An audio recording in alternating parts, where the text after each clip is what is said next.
Buenas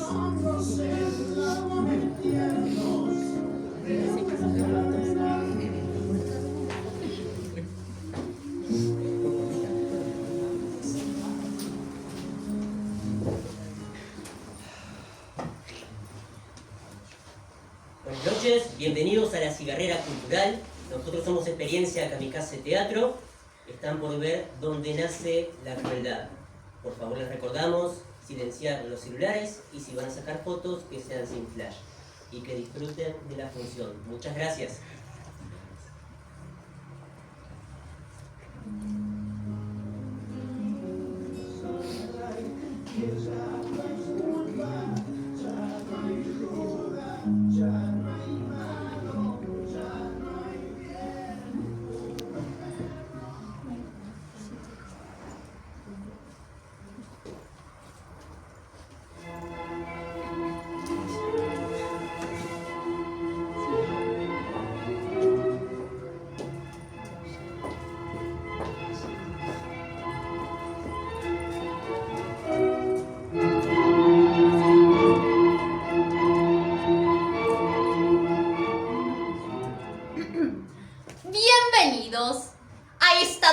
Tercera conferencia desde el fin del mundo. Mi nombre es Roberta González Espiropoulos, soy licenciada en Antropología Cultural, profesora de Mitología Comparada en la Universidad de Massachusetts, con un posgrado en Mitología Griega y una diplomatura en Tarot de Marsella. Muy bien, comencemos. Hoy compartiremos un espacio de pensamiento multifacético y descontracturado, donde nos sumergiremos en un tema que nos conecta profundamente con el desarrollo de la vida humana, los procesos de domesticación en la naturaleza versus la dominación y la evolución de las sociedades en vía de extinción. Muy bien. Primero, distingamos. Naturaleza de cultura. Por un lado, la cultura es todo aquello que ha sido creado por la mano del hombre, mientras que la naturaleza es considerado aquello que no ha sido creado por él. Sin embargo, algunos autores postulan que la naturaleza es un sistema de signos que nos habla de la creación. Contemplar a la naturaleza para leer en ella su sabiduría, porque la sangre que circula en nosotros es nacida de la sangre de la madre tierra, aquella que susurra en los arroyos de las montañas. Volviendo al concepto de cultura, es un término polisémico con 164 definiciones. ¿Alguien del público que nos pueda aportar brevemente, en una palabra, una definición? 164 definiciones. ¿Alguien del público? Ok, está bien. Cultura se podría definir como un conjunto de conocimientos, ideas, tradiciones y costumbres que caracterizan a un pueblo, a una clase social o a una época, y que permite tal vez que alguien pueda desarrollar su juicio crítico. También es conocida como la capacidad humana para clasificar y representar las experiencias con símbolos y actuar de forma imaginativa y creativa. Ahora bien, en nuestra actualidad, como sociedad moderna, globalizada, nuestros sistemas de creencias y tendencias sociales son inducidos, manipulados. Creemos que decimos lo que queremos, pero es lo que han querido los otros. ¿Y quiénes son los otros? ¿En manos de quién están estas manipulaciones? Para explorar las transformaciones culturales, utilizaremos la mitología griega y los arquetipos de las cartas del tarot como instrumento para adentrarnos en el inconsciente colectivo. Y en relación a los fenómenos culturales se produce algo que conocemos como domesticación, que es un proceso que sufren algunos animales en este planeta y va más allá de simplemente acostumbrar a un animal fiero y salvaje a la vista y compañía del hombre. También implica ser tratable a alguien que no lo es, moderar la aspereza de carácter. Por ende, la domesticación borra lo agreste y espontáneo que hicieron posible la vida, arrasando con todo aquello que hace peculiar a cada ser. Ahora bien, ustedes se preguntarán, me imagino, ¿qué significa todo esto en el contexto de nuestras sociedades y la relación humano-naturaleza? La dominación en el seno de una sociedad no puede separarse de la dominación hacia la naturaleza. En tiempos prehistóricos, sin embargo, en las sociedades de recolectores-cazadores,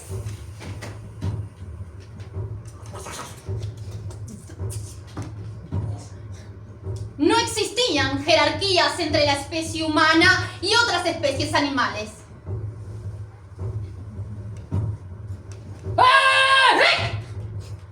Del mismo modo que entre los recolectores y cazadores no existían jerarquías entre ellos.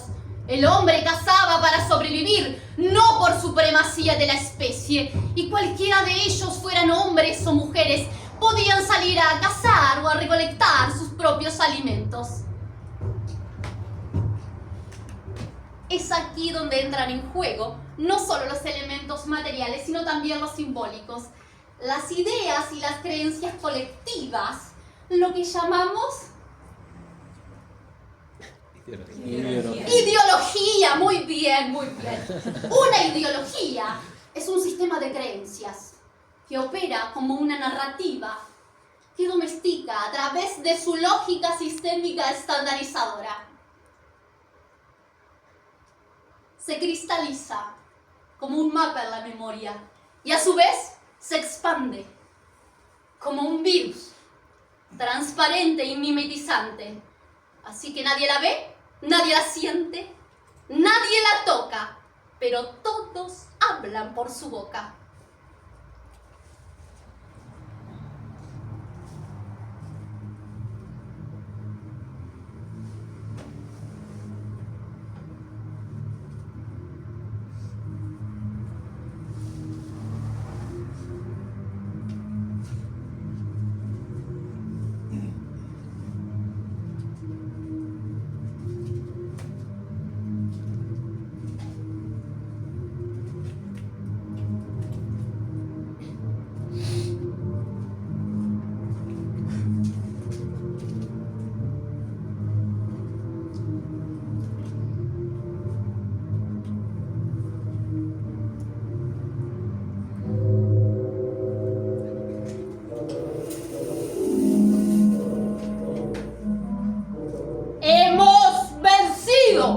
A los titanes, derrotado a nuestro padre Cronos, ganando así el trono del cosmos.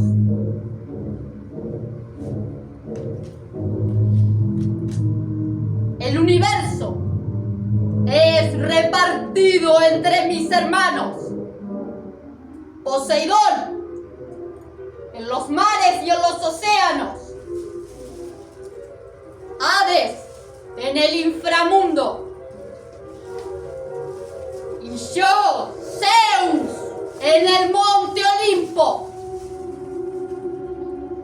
¿Cuál será el tributo de la humanidad a los nuevos dioses?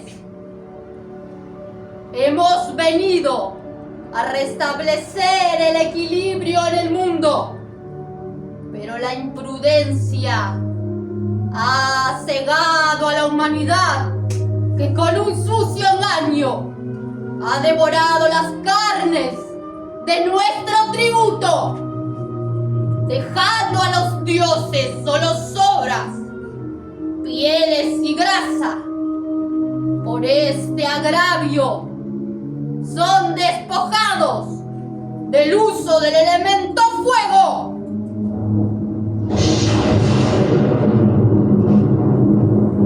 Por mi designio y por mi mano, la humanidad debe comprender cuál es su lugar en esta nueva era. No toleraré desafíos que tiemblen ante la furia de los dioses. El Olimpo hoy reina sobre todo, y esta nueva era será forjada con el trueno de nuestra ira.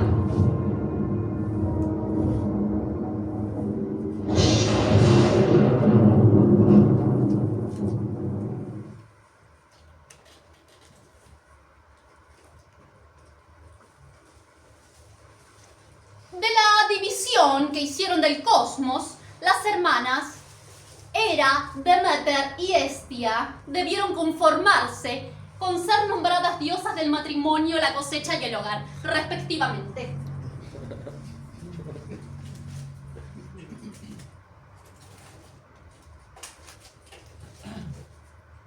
Con Zeus, el rey del Olimpo, vemos el arquetipo del padre, y en las cartas de tarot es el arcano número 4, el emperador. El emperador significa autoridad, estructura y liderazgo. Cuando nos encontramos con esta carta al derecho, nos indica estabilidad, poder terrenal y control del ego. No obstante, también puede significar un enfrentamiento con la ley. Ahora bien, cuando esta carta aparece invertida, su significado cambia y pasa a representar la dominación, el exceso de control y el despotismo. Los aspectos de estos arquetipos forman parte de nuestras conductas sociales, de nuestro inconsciente colectivo. Podemos reconocer que hay prácticas culturales que no nos benefician, que se podrían considerar crueles.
¡Epimeteo!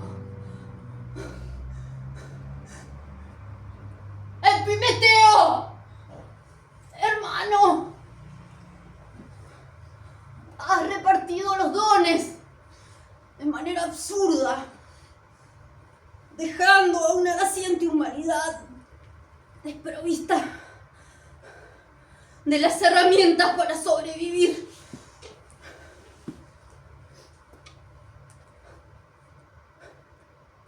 Intervenir en favor de los mortales, acceder al recinto de los dioses. Interesante, pero prohibido.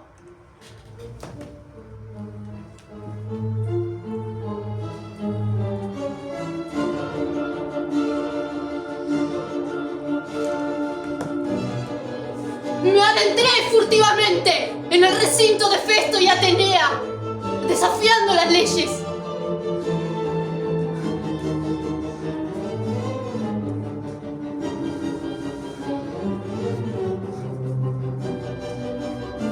Me escabullí entre obstáculos y desafié prohibiciones divinas. Me enfrenté a la ira de los mismos que pretendían ser intocables.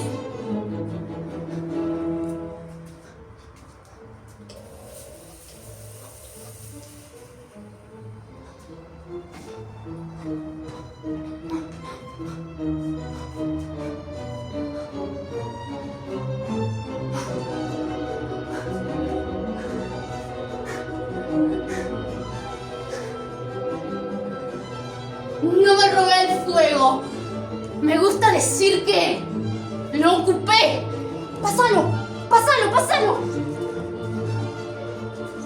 No, ¿Pasar? no.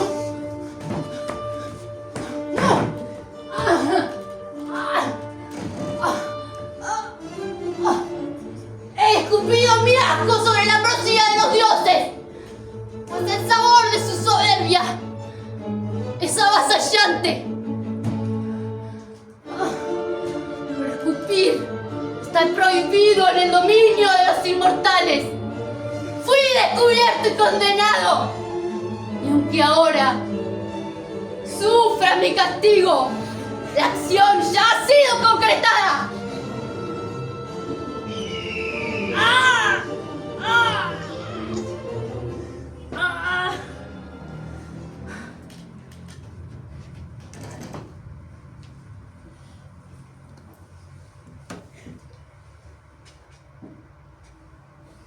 Como era de imaginar, Zeus tomó a Prometeo y lo ató con unas cadenas indestructibles. En lo alto de un precipicio en las montañas del Cáucaso, un águila bajaba cada día a devorar su hígado, y cada noche su hígado se regeneraba y la tortura se perpetuaba. Prometeo desafió las leyes y robó el fuego de los dioses para dárselos a la humanidad, sabiendo muy bien que podría sufrir un castigo por su atrevimiento. Este acontecimiento puede interpretarse con la carta... El colgado. ¡Muy bien! ¡Qué atenta! La carta del colgado, dado que remite a la imagen de un sacrificio voluntario para un bien mayor. Prometeo es símbolo de esa parte de nosotros que tiene la perspicacia necesaria como para comprender que determinados actos son necesarios para descubrir un designio que aún no tenemos claro. Ahora bien, cuando esta carta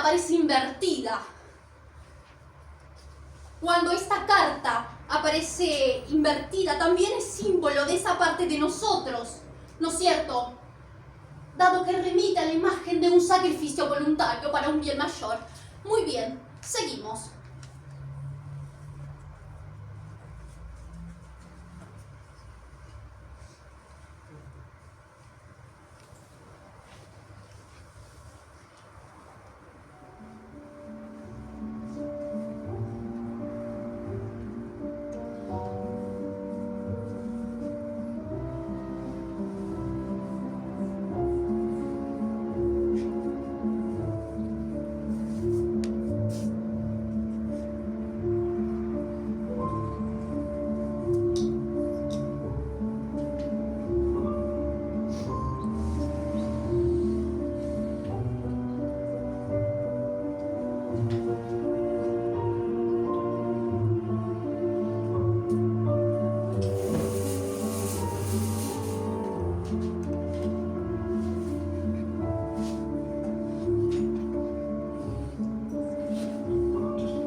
Pero ¿acaso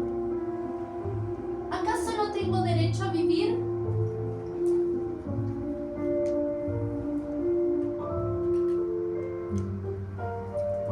Solía ser una humana, joven y hermosa, la única mortal entre las 3 hermanas gorgonas, una sacerdotisa en el templo dedicado a Atenea, la diosa de la sabiduría y la guerra justa. Pero un día vi el mar estremecerse y emerger de sus aguas la imponente figura del dios Poseidón en su apariencia humana.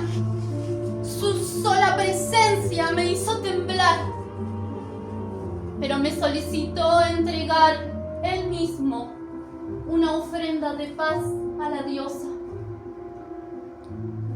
Pretendía escoltarlo hacia el altar, pero me detuvo bruscamente. Posó su fría mano sobre mi hombro, girándome hacia él. Su mirada inhumana se clavó en mí, congelándome la sangre. Quise correr, pero me tomó del cabello arrastrándome por el santuario. Las palmas de sus manos eran heladas. Sus dedos, en cambio, como brasas ardientes, quemaban mi piel. En medio de aquel tormento, solo pude recitar silenciosamente la invocación a mi diosa, rogando que acuda a rescatarme. Era demasiado tarde. Para ese entonces, pude girar mi cabeza hacia atrás y ver confusamente entre lágrimas la silueta de mi diosa.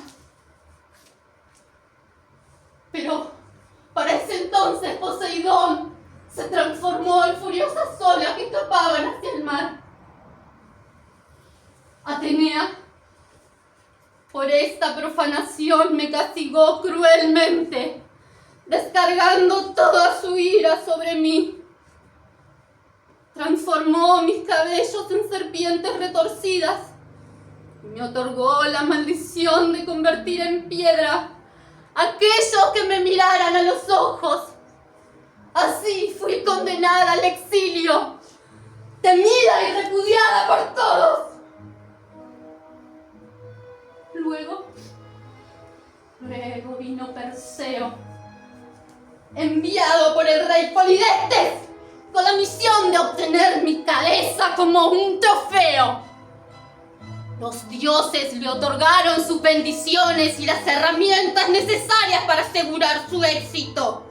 Entre ellos, el escudo pulido de Atenea, que le permitió acercarse a mí, sin caer bajo el hechizo de mi mirada. Sé que no soy más que un monstruo, pero ¿acaso no tengo derecho a vivir?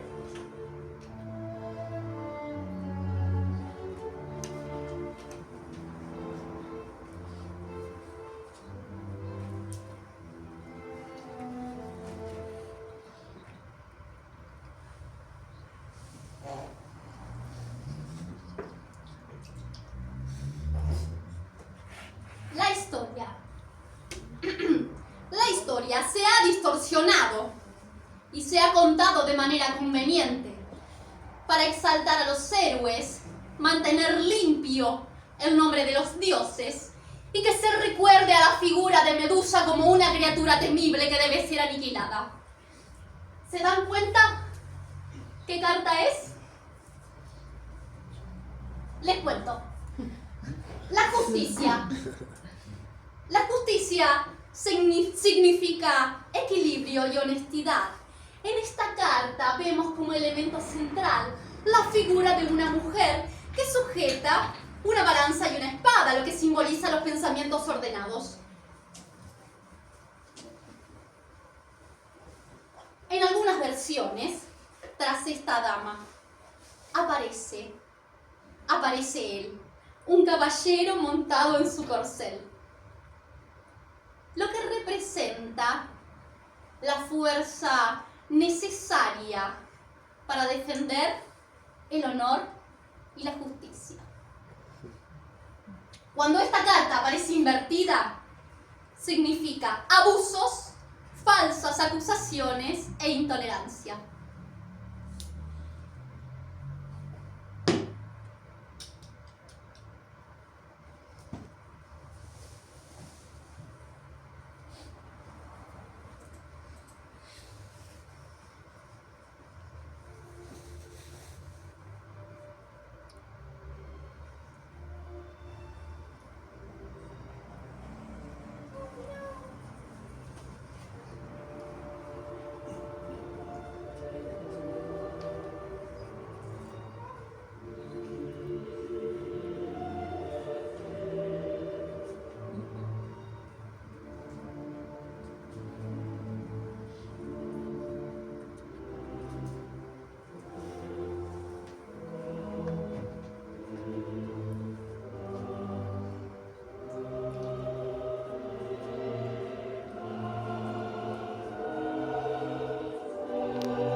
soy Perséfone, esposa de Hades, diosa y custodia de las profundidades del inframundo. Los difuntos no accederán a este reino a no ser que reciban los adecuados rituales funerarios. Aquí hay varios destinos para los espíritus. Primero, el país de los sueños, la tierra donde la realidad termina y todo es fabuloso. Allí nos encontramos el Estigia, que por unas monedas de oro el barquero de los muertos, Caronte, transporta a los difuntos hacia el otro lado. Luego siguen los prados de Asfódelos, el lugar donde van la inmensa mayoría de las almas comunes. Luego siguen los campos elíseos, un lugar reservado para las almas distinguidas. Luego sigue el río ardiente, el Flegentonte, que fluye hacia el Aqueronte, el río del dolor, que luego sigue y fluye hacia otro lado, hacia el río del lamento, el Cósito, que es circular, y desemboca finalmente en el punto más profundo de este reino, el Tártaro. Allí los malvados reciben el castigo divino, un lugar tan oscuro que la muerte, que la noche lo rodea como una soga al cuello 3 veces. Las almas permanecen en constante movimiento entre las distintas regiones. Quienes no se pierdan en el olvido conseguirán que el pasaje por estos ríos realice una purificación para su retorno.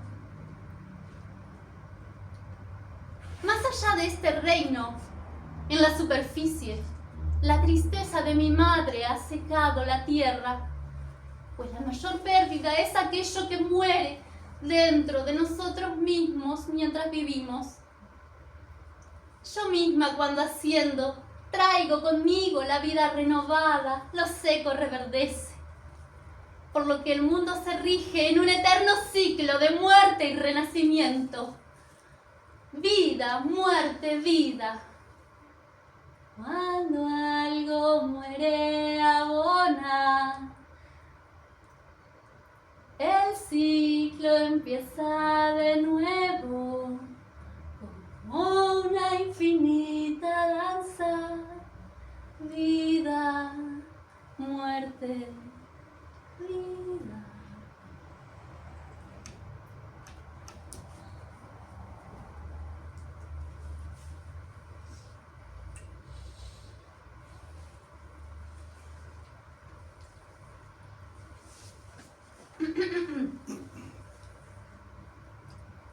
La muerte. Esta carta nos anuncia transformación. El problema es que el proceso puede resultar incómodo, dado que suele implicar pérdidas. Repasemos brevemente. En la mitología griega está asociado a la historia de Hades, el primer hijo del titán Cronos, quien una tarde, el primer hijo del titán Cronos, digo bien, sí, me estoy perdiendo, a ver, el primer hijo del titán Cronos.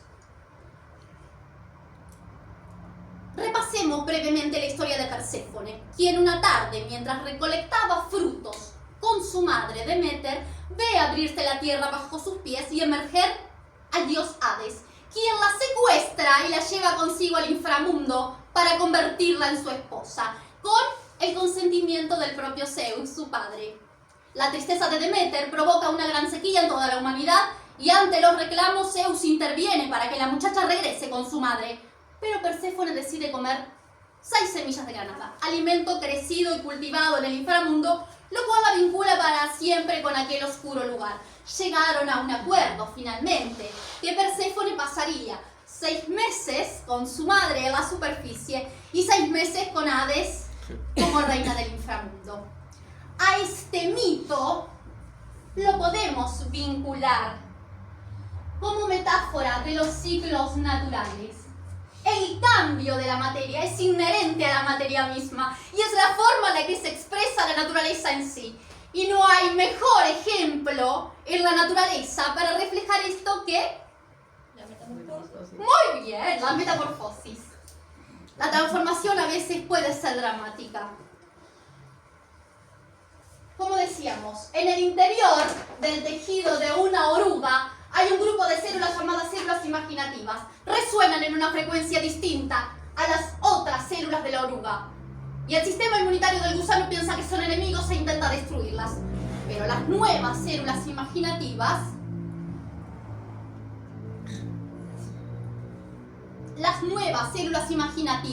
siguen apareciendo y cada vez son más. De repente el sistema inmunitario del gusano no puede destruirlas lo suficientemente rápido y se vuelven más fuertes, conectándose entre ellas hasta que forman una masa crítica que reconoce su misión.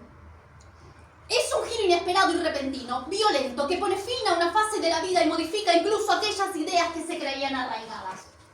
Ahora bien, desde una perspectiva antropológica y teniendo en cuenta todos estos factores simbólicos en la construcción de un inconsciente colectivo, tomaremos de referencias estudios biológicos para el análisis de las transformaciones culturales. Durante 30 años, un grupo de científicos se dedicó a estudiar las colonias de monos que habitaban en diferentes islas separadas entre sí en las inmediaciones de las costas de Japón, a fin de hacer que los monos bajaran de los árboles para poder estudiarlos de cerca. Los investigadores solían arrojar boniatos, entiéndase batata. Un día, una mona de 18 meses, a la que llamaban Imo, se acercó a lavar su boniato, entiéndase batata, en el mar, en vez de comerlo rebozado de arena. Y supongo que sabía mejor limpio de arena o de pesticidas, o que quizás adquiría un ligero gusto salado que le resultaba agradable al paladar. Imo enseñó a hacer esto a sus compañeros de juegos, a su madre, y ellos se los enseñaron a las suyas. Y paulatinamente fueron cada vez más los monos que acudían con su boniato a lavarlo en el mar. Ahora muy bien, les voy a pedir por favor a todos ustedes que levanten su boniato en el aire y hagamos todos juntos, por favor, levanten la mano en el aire con su boniato y hagamos esta acción que hacía Imo con su especie de lavar el boniato en el mar. Eso es, laven bien, saquen los pesticidas y la arena. Alguien tiene que ser el mono número 17, el 23, el 64, antes de que llegue el momento del mono número 100, aquel cuyo cambio de conducta fue decisivo para la especie. Y nunca sabemos a qué distancia se encuentra el 100º mono, hasta que de repente ya está allí. Pero eso no es todo. Los científicos notaron que en otras colonias de monos que nunca habían tenido contacto directo con Imo, y los monos habían comenzado con esta conducta de lavar su boniato en el mar. ¿Se dan cuenta? Monos que nunca habían tenido contacto directo con el primer mono, nunca habían tenido contacto directo con Imo y sus compañeros de juego, también habían comenzado con la conducta de lavar su boniato en el mar. Esta acción colectiva de Imo y su especie la podemos vincular con uno de nuestros arcanos, el mundo, dado que remite a la imagen de sentirse uno con el entorno, la unión total, la máxima plenitud que sentimos cuando somos uno con el entorno. Es una carta muy auspiciosa cuando sale el derecho, ya que significa la unión total, la máxima plenitud. Ahora bien, cuando esta carta aparece invertida, significa falta de visión, fracaso en terminar lo empezado, decepción. Nosotros, como especie humana, ¿qué estamos haciendo con el mundo? Somos una especie en peligro de extinguirlo todo. El bien y el mal, ¿qué es? ¿De dónde nace tanta crueldad? La crueldad no es solo el ejercicio malvado sobre el otro, sino también la indiferencia ante el sufrimiento ajeno.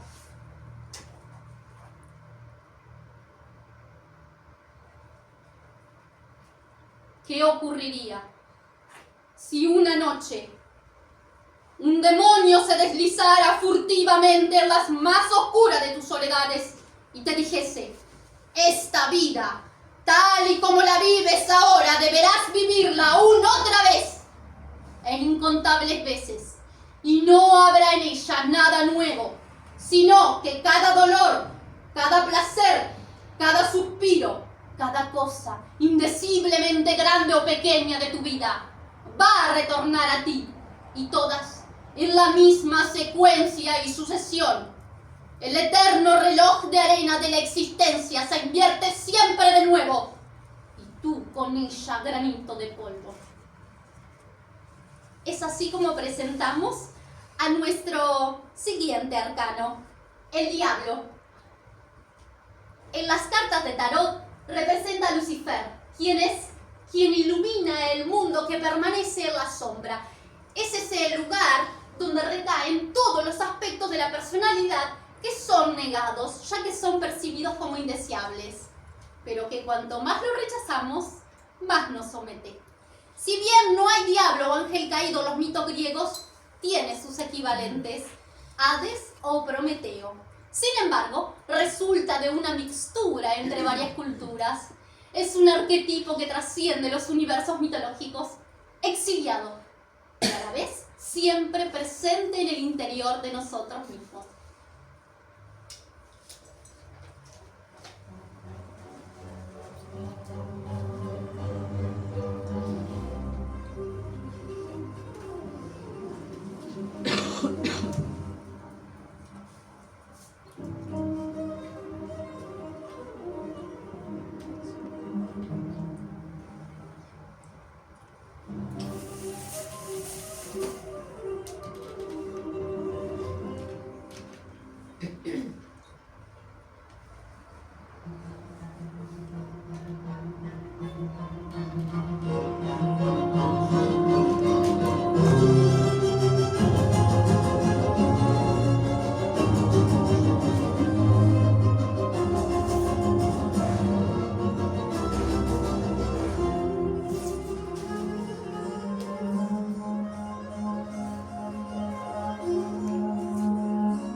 Arriesgo, es verdad, quedarme acá donde el corazón sea un pájaro. Arriesgo, es verdad, pero podría ser de otra forma. No tengo idea. Los días son un tajo sobre la lengua. El corazón está hecho de una materia resistente. Que el corazón sea un pájaro.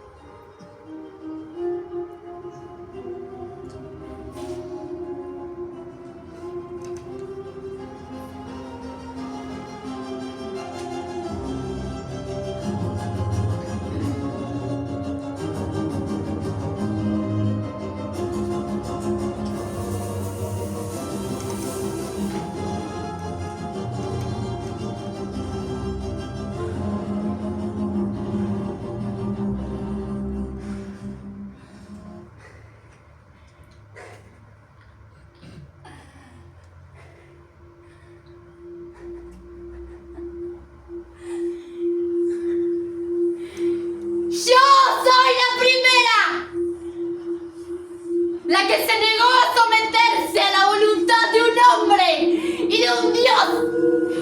La que se eligió a sí misma antes que el paraíso.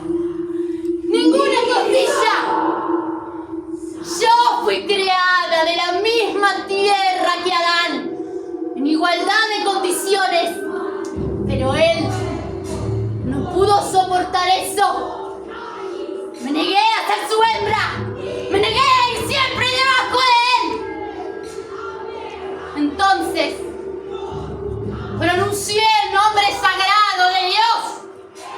me liberé. Volé lejos del Edén, lejos de la opresión hacia mi propia libertad. Y fui nombrada madre de demonios. ¿Qué es un demonio sino un adversario que desafía el poder? Aquel que se niega a ser sometido. Por eso me levanto como un faro en la oscuridad. Y aunque muera hoy, mis semillas ya fueron regadas en mi propio jardín. Y me verán volver como 1000 flores y beberán de mi néctar para sanar las heridas causadas por siglos de dominación.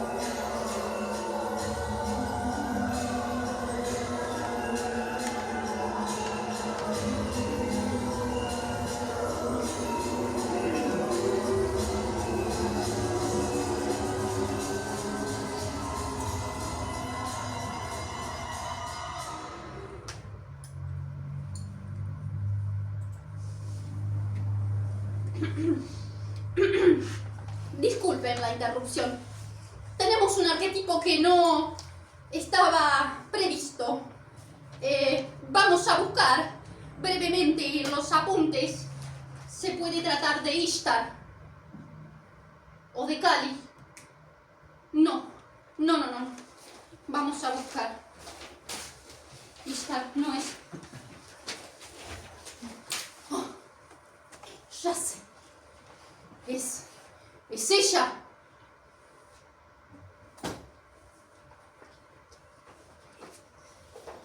Es Lilith. Lilith pertenece a la mitología hebrea y mesopotámica. Aunque no se la menciona en los textos oficiales, se cree que Lilith es la primera esposa de Adán, antes que Eva. Se dice que después de su expulsión se fue a caer al Mar Rojo, lugar que estaba infectado de demonios, y que allí se unió a Lucifer para dar a luz a una estirpe de demonios. Dios se apiadó de ella y mandó en su búsqueda a 3 ángeles para que Lilith regrese al paraíso. Pero Lilith se negó a volver. Dios la castigó y la condenó a que 100 de sus hijos murieran cada día hasta el fin de los tiempos. En la mitología hebrea está asociada a esposa del diablo y se le atribuye un poder importante en la creación del mundo. En la mitología mesopotámica se le asocia a la diosa Ishtar y se le atribuyen poderes de transformación. Sin duda, Lilith es un personaje complejo y multifacético que ha evolucionado a lo largo de la historia y que ha sido interpretado de diferentes maneras por las distintas culturas y tradiciones. En nuestra actualidad, Lilith es símbolo de independencia, feminismo y libertad sexual. Casualmente, tenemos una carta para asociar a Lilith, la luna, que ilustra el camino que nos lleva hacia la conciencia superior, la dualidad de la domesticación frente a lo salvaje. En su reverso tenemos a la luna negra, que ilustra lo más primitivo, ancestral y salvaje que habita en cada mujer. Es ese estado de libertad suprema en conexión con su cuerpo, sus emociones reprimidas y su intuición. Ahora bien, teniendo en cuenta todo este recorrido por nuestras sociedades, cabe preguntarse en retrospectiva, ¿quién domestica a quién?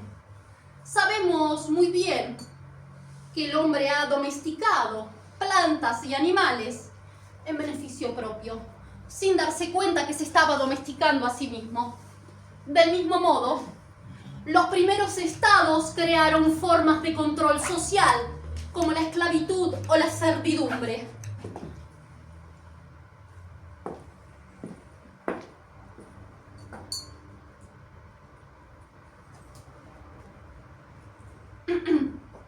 A pesar del clamor, del miedo que prevalece, de la avaricia y del consumo desbordado, de la violencia expresada a través de los tejidos de la sociedad, hay una unión de células imaginativas que están revelando un mundo distinto.